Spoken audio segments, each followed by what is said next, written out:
Operation सिंदूर के दौरान भारतीय वायुसेना को कथित तौर पर हुए एयरक्राफ्ट के नुकसान वाले मुद्दे ने एक बार फिर तूल पकड़ लिया है।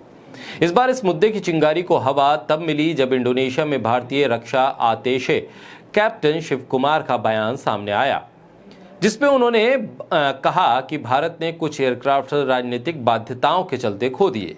इंडोनेशिया में भारतीय दूतावास में सैन्य अफसर कैप्टन शिव कुमार आतेशे के बयान पर विवाद हो गया। उन्होंने कहा कि ऑपरेशन सिंदूर के शुरुआती चरण में भारतीय वायुसेना को पाकिस्तानी सैन्य डिफेंस एस्टेब्लिशमेंट पर हमला करने की अनुमति नहीं थी।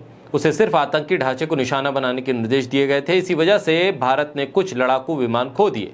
कैप्टन शिव कुमार 10 जून को जकार्ता की एक यूनिवर्सिटी में भारत पाक वायु युद्ध और इंडोनेशिया की सामरिक रणनीति विषय पर सेमिनार में बोल रहे थे। उनका ये वीडियो अब सोशल मीडिया पर वायरल हो रहा है। अपने प्रेजेंटेशन में शिव कुमार ने कहा कि राजनीतिक नेतृत्व द्वारा तय निर्देशों के कारण ऑपरेशन के शुरुआती चरण में भारतीय वायुसेना पाक सैन्य ठिकानों पर हमला नहीं कर सकी। हमने कुछ विमान खोए। राजनीतिक नेतृत्व से सैन्य प्रतिष्ठानों या उसकी वायु रक्षा प्रणाली पर हमला न करने के निर्देश थे।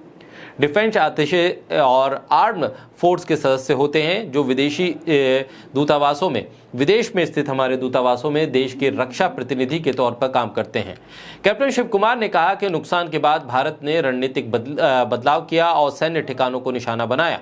सबसे पहले दुश्मन का एयरबेस सिस्टम नष्ट किया। इसके बाद हमारे हमले सतह से हवा में मार करने वाली मिसाइलों और ब्रह्मोस्त्र जैसे सतह से सतह पर मार करने वाली मिसाइलों का इस्तेमाल कर सफल हो सके।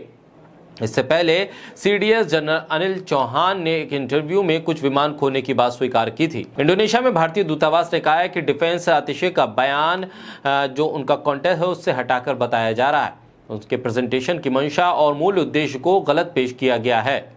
इस पूरे मुद्दे पर बयान आने के बाद अब वरिष्ठ पत्रकार राजू पोलेरकर का एक ट्वीट सामने आया।